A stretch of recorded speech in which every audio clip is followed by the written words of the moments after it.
Hi friends, welcome to my channel. మనం ఇప్పుడు ఆంధ్రప్రదేశ్లో ప్రీవియస్గా టెట్ పేపర్లో అందులో మ్యాథ్స్ కోసం స్పెషల్గా చెప్పుకుందాం. ఈరోజు మనం ఏంటంటే 2024 ఫిబ్రవరి 27వ తారీఖు షిఫ్ట్ 1లో జరిగిన ఎస్జిటి తెలుగులో మ్యాథ్స్ కోసం ఎక్స్ప్లెయిన్ చేసుకుందాం. చూడండి, 91వ క్వశ్చన్. ఒక ఆటలో అవినాష్ తన 6 స్నేహితులతో ఒక్కొక్కరి నుంచి 5 గోళీలు గెలిచాడు. అవినాష్ మొత్తం ఎన్ని గోళీలు గెలిచాడు? అవినాష్ ఒక్కొక్క స్నేహితుడి నుంచి 5 గోళీలు గెలిచాడు. అలా 6 స్నేహితుల నుంచి 6 5లు గెలిచినట్టే కదా. 6 5లు 30. కాబట్టి ఆన్సర్ 30 ఎక్కడ ఉందో option 4 is the correct answer. Next 92 చూడండి. ఒక సంఖ్య మరియు 5ల లబ్ధం 0 అయినా ఆ సంఖ్య, ఒక సంఖ్య ఎక్స్ అనుకుందాం, మరియు 5ల లబ్ధం అంటే ఇంటూ ఈజ్ ఈక్వల్ టు లబ్ధం ఎంత అంటున్నాడు? 0 అంటున్నాడు. అంటే ఏ నెంబర్తోనైనా దేన్ని గుణిస్తే మనకు 0 వస్తుంది. ఏ నెంబర్తోనైనా జీరోని గుణిస్తే మనకు ఆన్సర్ 0 వస్తుంది. కాబట్టి ఎక్స్ ప్లేస్లో 0 ఉండాలంటే మనకు కావాల్సిన ఆన్సర్ ఏంటి? 0 ఎందులో ఉంది? Option 3 is the correct answer. Next 93 చూడండి. 3/7 ప్లస్ -6/11 ప్లస్ -8/21 ప్లస్ 5/22 ఇవన్నీ కూడా మనకు ప్లస్లు చేయమని చెప్తున్నాడు. మనం ముందుగా ఇందులో ఒకసారి క్లియర్గా చూసుకుంటే ఇక్కడ 7 ఉంది, ఇక్కడ 21 ఉంది. ఈ రెండింటిని ఒక దగ్గర రాసుకున్నాం. 3/7 ప్లస్ ఇంటూ మైనస్గా -8/21. అలాగే ఇప్పుడు మిగిలినవి చూడు, ఇక్కడ 11 ఉంది, ఇక్కడ 22 ఉంది. ఈ రెండు ఒక దగ్గర రాసుకున్నాం. Plus into -6/11 plus 5/22. ఈ రెండింటికి కాసాకు తీస్తే మనకి 21 వస్తుంది. 7 3s 21, 3 3s 9 minus 21 1s 21, 1 8s 8. ఈ విధంగా వచ్చింది. ప్లస్ ఈ రెండింటికి కాసాకు తీస్తే మనకి 22 వస్తుంది. 11 2s 22, 2 6s 12, మైనస్ ఉంది కాబట్టి -12 ప్లస్ 22 1s 22, 1 × 5 5. ఇప్పుడు ఈ రెండు చూడండి, ఇక్కడ 21 ఇక్కడ 22. ముందు దీన్ని చూడండి, 9 - 8 1/21 ప్లస్ -12 ప్లస్ 5 -7 కదా అవుతుంది /22. ప్లస్ మైనస్ ఉంది కాబట్టి ప్లస్ ఇంటూ మైనస్ అవుతుంది. 1/21 -7/22. ఇక్కడ 21 ఉంది, 22 ఉంది. ఆ రెండింటికి కాసాకు తీస్తే మనకి ఎంత వస్తుందంటే 462 వస్తుంది. ఇప్పుడు చూడు, 21 22 క్రాస్ మల్టిప్లికేషన్ చేస్తే చాలా ఈజీ. 22 మైనస్ 21 × 7 అంటే 7 1s 7, 7 2s 14. That is equal to 147 నుంచి 22 మైనస్ చేయాలి. 7 నుంచి 2 తీస్తే 5, 4 నుంచి 2 తీస్తే 2, 1 ఉంది కాబట్టి 1. పెద్ద నెంబర్కి మైనస్ ఉంది కాబట్టి -125/462 ఆన్సర్. ఆ ఆప్షన్ ఎక్కడ ఉంది? -125/462. Option 2 is the correct answer. Next 94 చూద్దాం.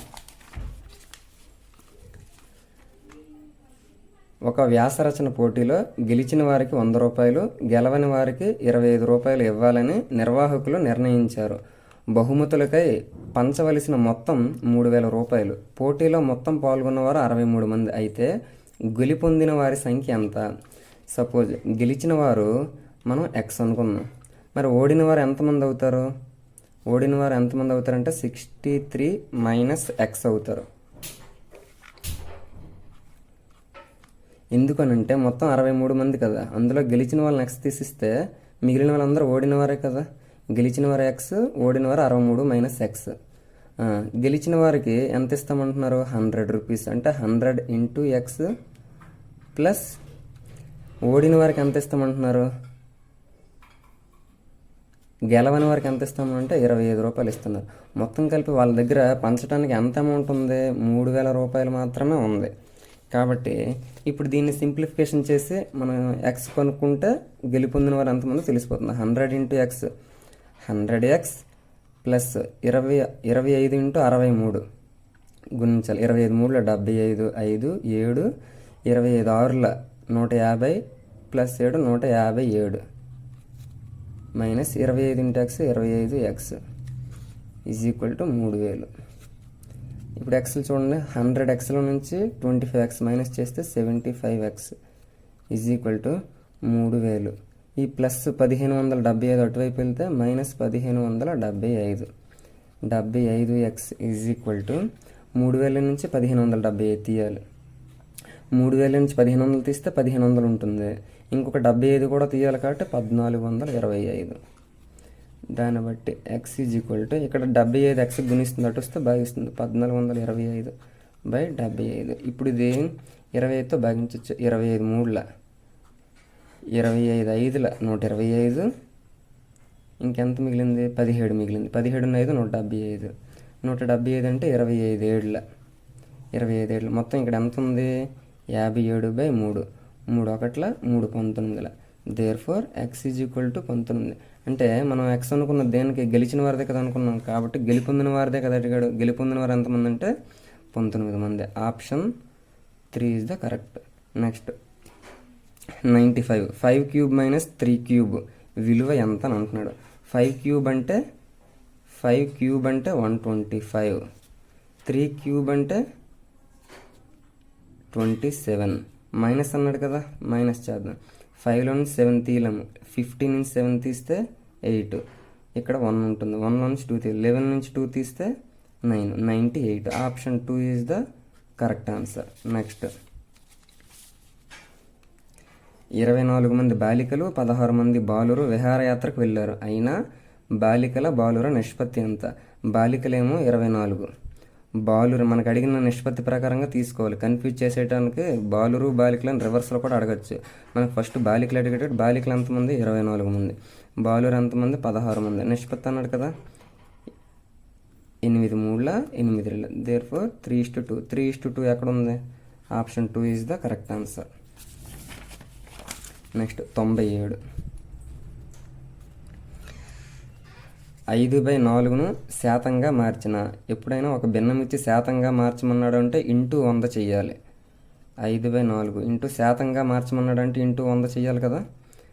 ఇప్పుడు దీన్ని చేస్తే ఏమొస్తుంది? 4 1ల 4 25ల 25 5ల 125. 125 శాతం. 120 శాతం. ఆప్షన్ ఎక్కడ ఉంది? Option 4 is the correct.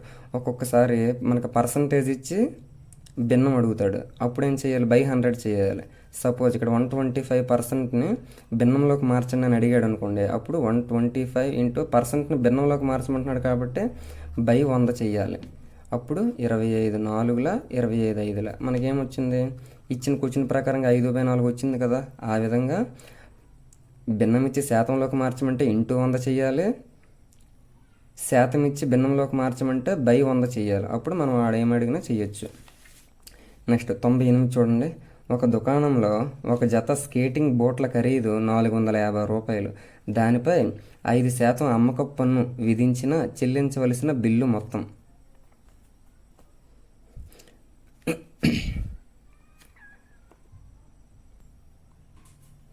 తొంభై 98వ క్వశ్చన్ చూడండి.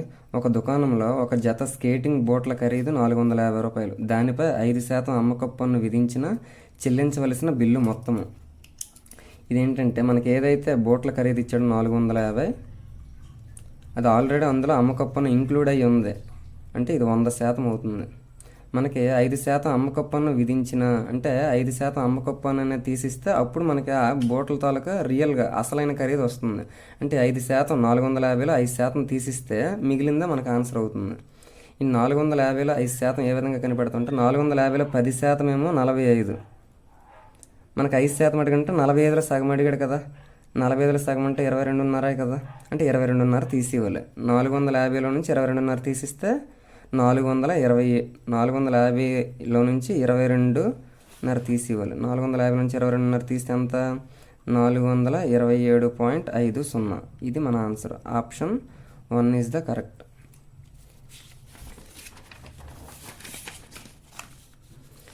నెక్స్ట్ 99వ క్వశ్చన్ చూడండి. అసలు 1200 సంవత్సరానికి 12% వడ్డీ అయితే 3 సంవత్సరాల తర్వాత చెల్లించవలసిన మొత్తం. మనకి డైరెక్ట్గా ఫార్ములా ప్రకారంగా వేసుకెళ్ళిపోవడమే. ముందు వడ్డీ కనుక్కుందాం. I = PTR/100. ఇందులో స్పెషల్గా మనకి చక్ర వడ్డీ అనే మాట ఎక్కడ చెప్పలేదు కాబట్టి అది సాధారణ వడ్డీ బారు వడ్డీ కిందనే మనం లెక్క తీసుకోవాలి. పి అసలు ఎంత 1200 ఇంటూ టీ కాలం ఎంత 3 సంవత్సరాలు ఇంటూ ఆర్ రేట్ ఎంత 12/100. 2 సున్నాలు 2 సున్నాలు పోతాయి. 12 12 144. 144 ఇంటూ 3 3 4 12 2 1 3 4 12 1 13 3 1 3 1 3 1 4 432. ఏంటిది వడ్డీ. వీడు మొత్తం అన్నాడు కదా, మనకు మొత్తం అన్నాడు అంటే అర్థం ఏంటి, అసలు ప్లస్ వడ్డీ కదా. అసలు 1200 ప్లస్ వడ్డీ 432, మొత్తం కలిపితే 1632.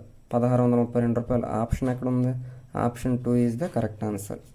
నెక్స్ట్ 100 క్వశ్చన్ 100 చూడండి. 17/4 యొక్క మిశ్రమ భిన్నం. 17/4 అనేది అపక్రమ భిన్నం అవుతుంది. ఎందుకంటే అపక్రమ భిన్నం తాలూకా వాల్యూ ఎప్పుడు 1 ఉంటుంది లేదా 1 కంటే ఎక్కువ ఉంటుంది. ఇప్పుడు దీన్ని చూస్తే లవం అనేది పెద్దది, హారం అనేది చిన్నది, కాబట్టి ఇది ఖచ్చితంగా 1 కంటే ఎక్కువ ఉంటుంది. 1 కంటే ఎక్కువ ఉంటే అది అపక్రమ భిన్నం. అదే 1 కంటే తక్కువ ఉంటే అది క్రమ భిన్నం అవుతుంది. అంటే లవం తక్కువ హారం ఎక్కువ, లవమేమో తక్కువ హారమేమో ఎక్కువ, ఆ విధంగా ఉంటే క్రమ భిన్నం. ఇక్కడ మనకి లవం ఎక్కువ హారం తక్కువ, ఆ విధంగా ఇచ్చాడు కాబట్టి ఇది అపక్రమ భిన్నం. అపక్రమ భిన్నాన్ని మిశ్రమ భిన్నంలోకి మార్చమంటున్నాడు. అంటే దీని అర్థం ఏంటి, 17ని 4తో భాగించాలి. 17ని 4తో భాగించాలి. 4 4 16, 17 నుంచి 16 తీస్తే 1. ఇప్పుడు దీన్ని మిశ్రమ భిన్నంలో రాయాలి. మిశ్రమ భిన్నంలోకి రాయాలంటే ఈ విధంగా రాయాలి. ఫస్ట్ 4, ఆ తర్వాత ఇక్కడ ఏదైతే ఉందో శేషం 1 బై దేనితో భాగిస్తున్నాం అది 4 and 1/4 ఈ విధంగా ఉంటుంది. 4 and 1/4 ఎక్కడ ఉంది option? Option 2 is the correct answer. ఇప్పుడు ఇదే భిన్నాన్ని మిశ్రమ భిన్నం ఇచ్చి అపక్రమ భిన్నంలో కూడా మార్చమని అడుగుతుంటాడు. అప్పుడు ఏ విధంగా చేయాలి? ఫస్ట్ ఈ 2 ఇంటూ చేయాలి, ఆ తర్వాత ఈ 2 వచ్చిన ఆన్సర్కి ప్లస్ చేయాలి. ఫస్ట్ 4 × 4 16, 16 కోటి కలిపితే 17 బై కిందన ఏదైతే ఉంటుందో అదే ఆన్సర్. ఈ పెట్టిన ఏదైతే కూర్చున్నట్టు కూడా అది వచ్చింది కదా మనకి. దాన్ని బట్టి అపక్రమ భిన్నాన్ని మిశ్రమ భిన్నంలోకి మార్చచ్చు, మిశ్రమ భిన్నాన్ని అపక్రమ భిన్నంలోకి కూడా మార్చచ్చు. Option 2 is the correct answer. Next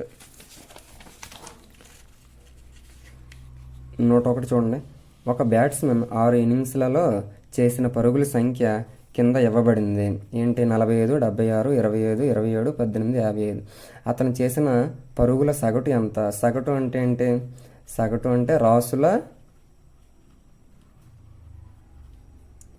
మొత్తం బై రాసుల సంఖ్య.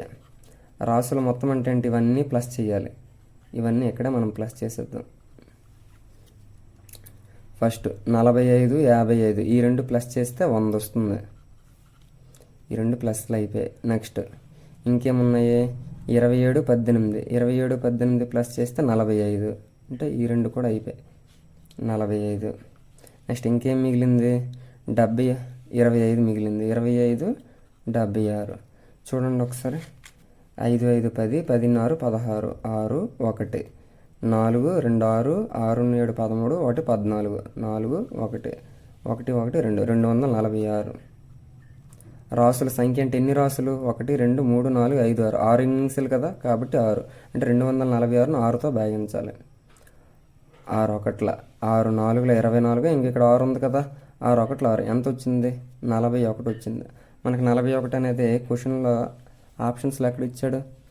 Option 2 is the correct answer. Next 102 చూడండి. 7 సెంటీమీటర్ల పొడవు భుజం గల చిత్రస్త్ర చుట్టుకొలత. చిత్రస్త్రం అంటే ఏంటి? 4 భుజాలు సమానంగా ఉంటే అది చిత్రస్త్రం. 7 సెంటీమీటర్లు అన్నాడు. ఇది 7 సెంటీమీటర్లు అంటే ఇది ఇది ఇది 4 భుజాలు కూడా 7 సెంటీమీటర్లు ఉంటుంది.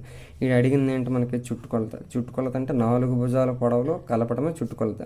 ఒక భుజం అయితే 7, అలాంటి 4 భుజాలు కదా, 4 భుజాలు సమానమే కాబట్టి 7 × 4, 7 4 28. 28 సెంటీమీటర్లు ఎక్కడ ఉంది option? Option 2 is the correct answer. Next 103 చూడండి.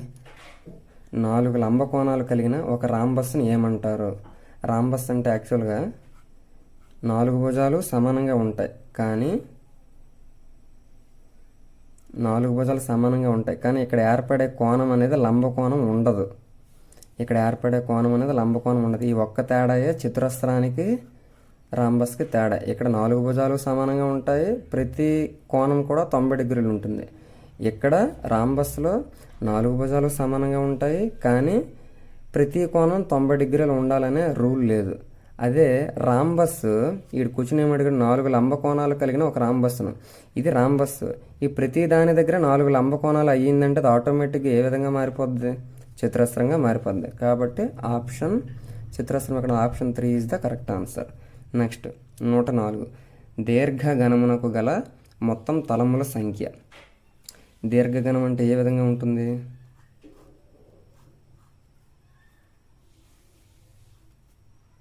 ఈ విధంగా ఉంటుంది. అంటే దీనికి తలములు అంటే ఏంటి? ముందు ఒక తలం ఉంటుంది, అలాగే వెనక ఉంటుంది, కుడివైపు ఉంటుంది, ఎడమవైపు ఉంటుంది, పైన ఉంటుంది, కింద ఉంటుంది. మొత్తం 6 తలములు అయ్యాయా లేదా? కాబట్టి 6 ఎక్కడ ఉంది? Option 3 is the correct answer. Next లంబకోణం కన్నా పెద్దది మరియు సరళ కోణం కన్నా చిన్నదైన కోణం ఏది? లంబకోణం అంటే 90 డిగ్రీలు, సరళ కోణం అంటే 180 డిగ్రీలు. 90 కంటే ఎక్కువ ఉండాలి, 180 కంటే తక్కువ ఉండాలి. 90 డిగ్రీల కంటే ఎక్కువ ఉండాలి, 180 డిగ్రీల కంటే తక్కువ ఉండాలి. అలా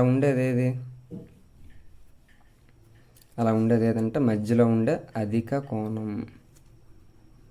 అధిక కోణం ఎప్పుడు కూడా 90 కంటే ఎక్కువ ఉంటుంది, 180 కంటే తక్కువ ఉంటుంది. ఆ విధంగా అధిక కోణం అనే ఆప్షన్ ఎక్కడ ఉంది? Option 3 is the correct. సంపూర్ణ కోణం అంటే 360 డిగ్రీలు. పరావర్తన కోణం అంటే 180 నుండి 360 మధ్యలో ఏదైతే ఉంటుందో అది పరావర్తన కోణం. అల్పకోణం అంటే 90 డిగ్రీల కంటే తక్కువ ఉండాలి, లెస్ దాన్ 90. 90 డిగ్రీల కంటే తక్కువ ఉంటే అల్పకోణము. పరావర్తన కోణం అంటే 180 నుంచి 360 మధ్యలో ఉండాలి. అధిక కోణం అంటే 90 డిగ్రీల కంటే ఎక్కువ ఉండాలి, 180 డిగ్రీల కంటే తక్కువ ఉండాలి. సంపూర్ణ కోణం అంటే 360 డిగ్రీలు ఉండాలి. సరళ కోణం అంటే 180 డిగ్రీలు, లంబ కోణం అంటే 90 డిగ్రీలు. Option 3 is the correct answer. Next 106. రేఖాఖండమునకు గల చివరి 2 బిందువుల సంఖ్య. యాక్చువల్గా రేఖాఖండం అంటే ఈ విధంగా ఉంటుంది. చివరి 2 బిందువులు నేను గీసిన బొమ్మలో మీకు అర్థమవుతుంది. ఈ చివర ఒకటి, ఈ చివర ఒకటి. అంటే మొత్తం రేఖాఖండంకి చివరి బిందువులు ఎన్ని ఉంటాయంటే ఇటొకటి, ఇటొకటి, మొత్తం 2 బిందువులు ఉంటాయి. 2 ఆప్షన్ ఎక్కడ ఉంది? 2 అనే ఆన్సర్ ఆప్షన్ 3లో ఉంది. కంగారు పడి 2 అనుకున్న ఆప్షన్ 2 పెట్టేయగలరు, చూసుకోవాలి జాగ్రత్తగా. అదే కిరణానికంటే కిరణం అంటే ఈ విధంగా ఉంటుంది. కిరణానికి చివరి బిందువులు ఏంటంటే 1. కిరణానికి చివరి బిందువులు ఏంటంటే 1. అదే దీన్ని సరళ రేఖ అంటారు. రేఖ లేదా సరళ రేఖ అంటారు. సరళ రేఖకి చివరి బిందువులు ఏంటంటే చెప్పలేము, కాబట్టి దీనికి చెప్పలేము. కిరణానికి మొదటి బిందువు ఉంటుంది, చివరి బిందువు ఏదో చెప్పలేము, కాబట్టి ఇటువైపు ఉండేదే చివరి బిందువు అవుతుంది. అంటే కిరణానికి చివరి బిందువు 1, రేఖాఖండానికి చివరి బిందువులు 2, సరళ రేఖకి చివరి బిందువులు 0. అంటే చెప్పలేం కాబట్టి 0. ఓకేనా?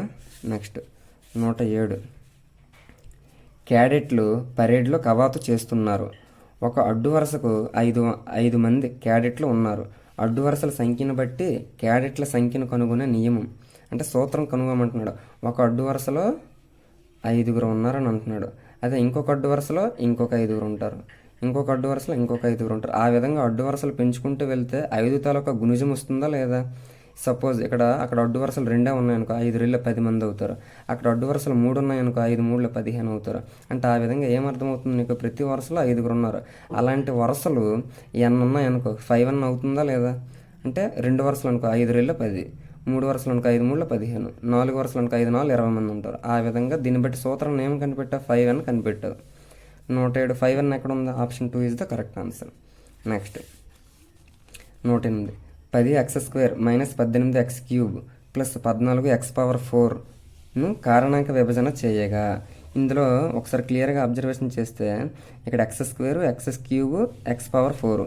అంటే మినిమం x² అనేది అన్నింట్లో ఉన్నట్టే కదా, కాబట్టి x²ని మనం కామన్ తీయచ్చు. అలాగే ఇక్కడ 10, ఇక్కడ 18, ఇక్కడ 14, ఇందులో నుంచి మనం 2 కామన్ తీయచ్చు. అంటే మూడింట్లో కామన్గా ఉండే గుణిజం ఏదంటే 2, కాబట్టి 2ని కామన్ తీయచ్చు. ఇప్పుడు చూడండి, 10x² నుంచి 2x² తీస్తే కాబట్టి ఇక్కడ 5 ఉంటుంది. మైనస్ x³ x² తీసాక x ఉంటుంది. అలాగే 18లో 2 తీసాక 9 ఉంటుంది, 9x ప్లస్ 2 బయట తీస్తావు కాబట్టి 14 తోటి 2 7 14. ఎక్స్ పవర్ 4లో నుంచి ఎక్స్ స్క్వేర్ తీస్తావు కాబట్టి ఎక్స్ స్క్వేర్. మనకు ఆన్సర్ ఏంటి? 2x స్క్వేర్ ఉండాలి. 2x స్క్వేర్ ఉండాలి. 5 minus 9x plus 7x square. 7x square కాబట్టి 2x స్క్వేర్ కామన్గా ఉంది కాబట్టి option 1 is the correct answer.